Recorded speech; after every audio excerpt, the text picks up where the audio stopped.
একটু একটু ঠান্ডা পড়া শুরু হয়ে গিয়েছে আর সন্ধ্যা হলেই মন চায় স্পাইসি কিছু খাই। আসলে শীতের দিনে না খাবারের ক্রেভিংসটা একটু বেড়েই যায়। আজকে বিকেলে চিন্তা করছিলাম একটু পাকোড়া বানাবো নাকি পেঁয়াজু বানাবো। প্রথমে ভেবেছিলাম যে পেঁয়াজু বানাবো, আর সেজন্যই আমি একটু ডাল ভিজিয়ে রেখেছিলাম। তারপর চিন্তা করলাম একটু পাকোড়া টাইপের কিছু একটা বানাই। তো পাকোড়া বানানোর জন্য আমি সব কিছু রেডি করে নিচ্ছিলাম। এদিক দিয়ে দেখি যে আমার মশলাও শেষ হয়ে গেছে, তাই একটু গোলমরিচ টেলে নিচ্ছিলাম। আর এদিক দিয়ে দেখো আমার মেয়ে আমার গাছের পাতা কেটে টব বানিয়ে রেখেছে আর আমার বেডের সাইডে রেখে দিয়েছে। ও নাকি একটা গাছ সাজিয়েছে। যাই হোক, যতটুকু করেছে এটার মধ্যে একটা পজিটিভিটিও আছে। আর ও তো ছোট মানুষ, এতটুকু যে বুঝেছে এটাই আলহামদুলিল্লাহ। যাই হোক, আমি এদিক দিয়ে পাকোড়া বানানোর জন্য সব কিছু রেডি করে নিয়েছিলাম।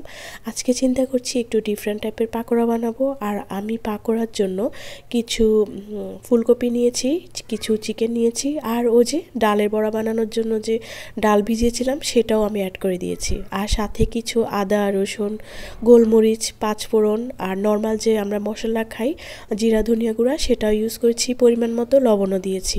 সাথে দিয়েছি কিছু পেঁয়াজ কুচি আর কাঁচামরিচ ছোট ছোট করে কেটে দিয়েছি।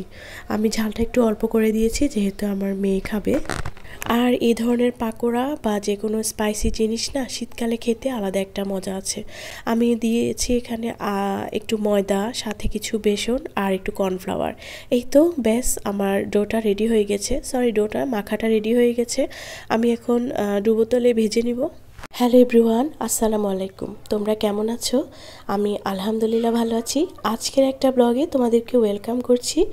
যদিও আজকের ব্লগের একদমই প্রায় শেষ প্রান্তে চলে এসেছি। এই শীতকালটা না অনেক রকমের সবজির জন্য যেমন ওয়েট লুজ করার উপযুক্ত সময়, তেমনি ওয়েট গেইন করার জন্য উপযুক্ত সময়। এই ধরনের ডুবো তেলে খাবার খেলে তো অবশ্যই ওয়েট গেইন করবে, তাই না বলো? যাই হোক, বিকেল হলেই না এই ধরনের খাওয়ার জন্য মনটা আনচান করে। আর না বানিয়েও পারি না, খাবারের ক্রেভিংসটাও এই শীতকালেই বেড়ে যায়। আমি একদিক দিয়ে ভেজে নিচ্ছিলাম আর অন্য দিক দিয়ে কিন্তু শেষ হয়ে যাচ্ছিল। এই ধরনের খাবার না এমনই হয়, ভাজতে না ভাজতেই শেষ হয়ে যায়। আমার মেয়ে আর আমার হাজব্যান্ড দুজনেরই এই পাকোড়াটা অনেক পছন্দের। আর আমার মেয়ে তো অন্য কোনো জিনিস একদমই খায় না, তবে একটু ভাজা পোড়া হলে না ও একটু টেস্ট হলেও করে দেখে। যাই হোক, বাচ্চারা তো এমনই হয়। চিকেন পাকোড়ার সাথে ছিল ঘন লিকারের দুধ চা। আজকে একদম পারফেক্ট একটা ইভিনিং ছিল আলহামদুলিল্লাহ। আজকের ব্লগটা এখানে শেষ করছি। তোমরা ভালো থেকো, সুস্থ থেকো। ভালো লাগলে অবশ্যই একটা কমেন্ট করে যাবা। আল্লাহ হাফেজ।